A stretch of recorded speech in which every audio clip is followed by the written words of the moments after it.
tu te poses peut-être la question, comment on fait pour avoir le temps pour lancer une activité en plus de son emploi salarié ou ses études, pour avoir le temps, trouver du temps pour lancer une activité en parallèle. Et comme c'est quelque chose que je vis en ce moment pleinement, je voudrais t'expliquer mes 9 astuces que j'ai trouvées pour gagner du temps. Alors pourquoi en ce moment je suis en plein dedans?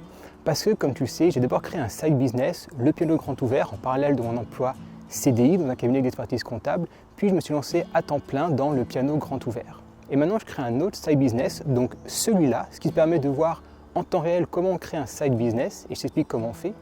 Et donc il m'a fallu à nouveau retrouver du temps, car avoir une activité à temps plein plus un side business, ça demande de trouver des astuces pour pouvoir gagner du temps. Et donc dans ton cas, tu as sûrement un emploi, des études ou une situation qui fait qu'en fait tu as un temps qui est incompressible. La journée, il faut que tu arrives à trouver quelques heures par-ci par-là pour pouvoir débuter ton activité. Première astuce, c'est de demander de l'aide à tes amis.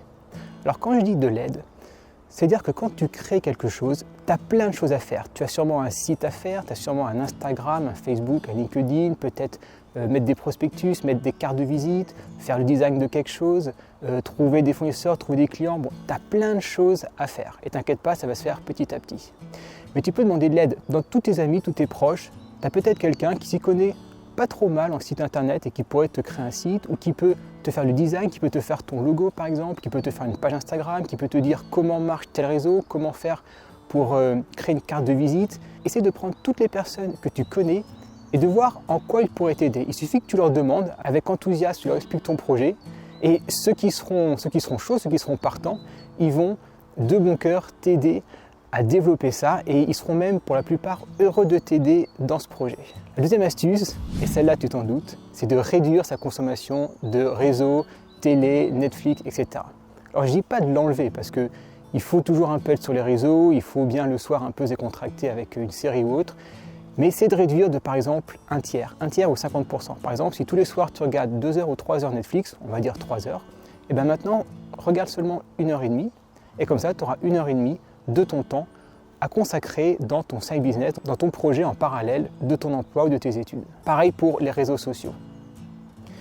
Et au final, c'est vraiment pas du temps perdu, non seulement parce que tu peux débuter et créer ton side business, mais en plus, il faut bien l'admettre, les réseaux Netflix, est-ce que ça t'apporte vraiment quelque chose? Est-ce que quand tu es 1 heure sur Instagram, est-ce que vraiment tu as appris quelque chose? En général, c'est souvent 100% du divertissement et donc ça ne va pas changer drastiquement ta vie de, pendant quelques temps, réduire un peu ces réseaux, quitte après à les augmenter quand ton activité sera déjà développée, donc il y aura beaucoup moins de temps à y passer. La troisième chose, c'est la simplicité. Et ça, je l'ai vécu là, même en ce moment, parce que sur mes vidéos de piano, sur le piano grand ouvert, je fais des vidéos qui sont maintenant qui sont structurées, qui sont très réfléchies. Il y a plusieurs plans de clavier, je ne mets pas les images comme ça, je mets des ombres, je mets des effets, les vidéos sont travaillées pour toujours augmenter le niveau. Et donc j'ai voulu au début avec ce side business, Libère ton talent, refaire pareil, refaire des vidéos très travaillées en mettant des images, des vidéos au fond, des titres et tout. Et c'était très bien, mais ça prenait beaucoup de temps et je me suis dit que ça n'allait pas le faire, de faire ce même travail sur les deux, c'était trop. Et donc je sais qu'à la fin, je commencerai à peiner à faire les deux. Donc vraiment, vise la simplicité. C'est pour ça que maintenant, je te fais des vidéos très simples. J'ai juste un message important à te faire passer et je te le passe avec une vidéo. Pas d'image, pas de froufrou dans tous les sens, on va à l'essentiel.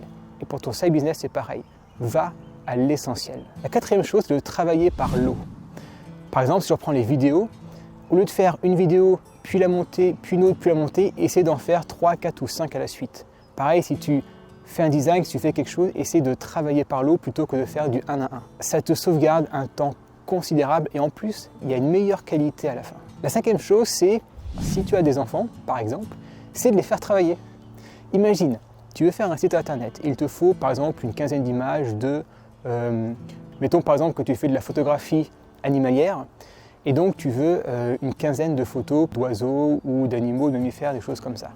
Pourquoi pas demander à tes enfants de rechercher sur des banques d'images en ligne gratuites, de leur dire voilà, il me faut 10 photos de tel oiseau, 10 de celui-là ou autre, mais quelque chose de simple qu'ils pourront faire ou après tes proches aussi, mais là on est sur des tâches plus simples.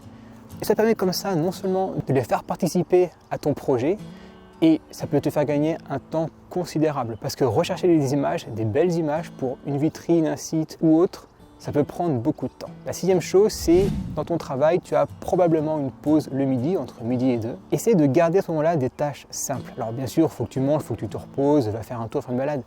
Mais essaie de 20 minutes entre midi et 2, si jamais tu as le temps, de faire des tâches très simples. Le but là-dedans, ça va être d'avancer petit à petit et d'avoir ce sentiment de satisfaction en fait, de dire ok, aujourd'hui j'ai avancé, demain j'ai encore avancé. Et le fait d'à chaque fois de faire un petit pas, tu vas rester dans une bonne dynamique. Et tu vas surtout, le plus important, garder de la motivation. Et si tu as des collègues sympas, tu peux leur demander de participer. Dans la 7e chose, ça va être au niveau de la formation. Tu vas sûrement te former à plein de choses quand on crée une activité. Et tu vois, ce qui est très bien, tu as les vidéos ou les podcasts.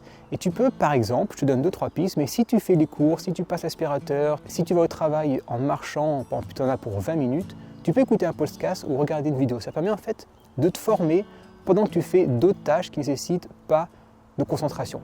Imagine si à chaque fois que tu fais les courses, par exemple 1 heure, tu as une oreillette et tu écoutes un podcast à chaque fois que tu fais les courses, imagine en 2 mois ou 3 mois tout ce que tu vas apprendre en ne dépensant pas une goutte de ton temps. Tu peux aussi faire ça quand tu es sous la douche, tu peux aussi faire ça quand tu cuisines, si tu prépares des plats, des fois ça peut être long. Réfléchis dans quelle tâche tu peux écouter et te former. La 8e chose, c'est de faire le tri dans ce que tu fais. Alors là, je te propose de prendre une feuille et de lister tout ce que tu fais. Et je suis sûr qu'il y a des choses que tu peux enlever, que tu peux trier ou que tu peux modifier. En fait, si tu vas aller au fond de la chose, quand tu as trouvé ton talent, quand tu crées ton business, c'est une espèce de deuxième vie qui commence. Il y avait la vie avant, où tu n'étais pas forcément épanoui, et il y a la vie qui va venir, que tu es en train de te construire, où tu sens qu'il va y avoir un épanouissement. Il y a vraiment un avant, un après. Et le but de trier les tâches, ça va te permettre de faire une espèce de ménage de printemps. Toutes les tâches que tu faisais par manque de motivation, parce que tu n'avais pas le courage de faire quelque chose, ou tu rentrais le soir, tu étais crevé, tu n'avais pas envie, enlève-les. Peut-être que tu regardes la télé uniquement parce que tu n'en avais pas envie, mais que maintenant que tu retrouves cette énergie, peut-être que tu as envie de faire du sport à la place, tu vois. Donc fais un grand ménage de printemps et repars sur de bonnes bases et des bases saines. Je sais que quand on a quelque chose qui ne nous plaît pas, on peut avoir tendance à un peu se laisser aller et à faire des choses plus par défaut en fait que par véritable envie. Et la 9e chose, ça va être, et celle-là, ça va être de bloquer toutes les notifications sur ton téléphone. Le but, c'est que ce ne soit pas ton téléphone qui vienne à toi avec les notifs, mais c'est toi qui vas décider à tel moment d'aller sur tel réseau ou sur tes mails pour lire tes mails. Parce que sinon, c'est un flot incessant de notifications et tu passes 1 heure en ayant travaillé un quart d'heure. Donc enlève tout, supprime tout et dis-toi simplement, le matin à par exemple, je sais pas, 10 heures, je vais un coup sur tous mes réseaux, Instagram, Facebook, mails, et j'y vais aussi le soir. Mais c'est moi qui décide d'aller sur les réseaux ou les mails et c'est moi qui décide à quel moment. Et juste faire ça, je peux te garantir que ça va te faire un bien considérable. On ne s'en rend pas compte, mais on a tout le temps les notifs qui arrivent. On est toujours absorbé et on a du mal un peu à s'ouvrir, on a du mal à être concentré et ça peut être beaucoup plus néfaste que ce que tu peux penser. Seulement, vu qu'on est habitué, on ne s'en rend pas compte. Fais le test 1 semaine. Fais juste 1 semaine et si jamais ça ne te plaît pas, remets les notifs. Mais fais au moins le test 1 semaine. Je te mets ici une vidéo pour lancer ton business, lancer un side business et tu verras, je t'ai fait un PDF avec les 5 étapes pour lancer son side business. Ce que je te donne là, ce sont des astuces que moi je fais pour ce side business et je peux te garantir que ça marche très très bien. Moi je te dis à la prochaine. Ciao!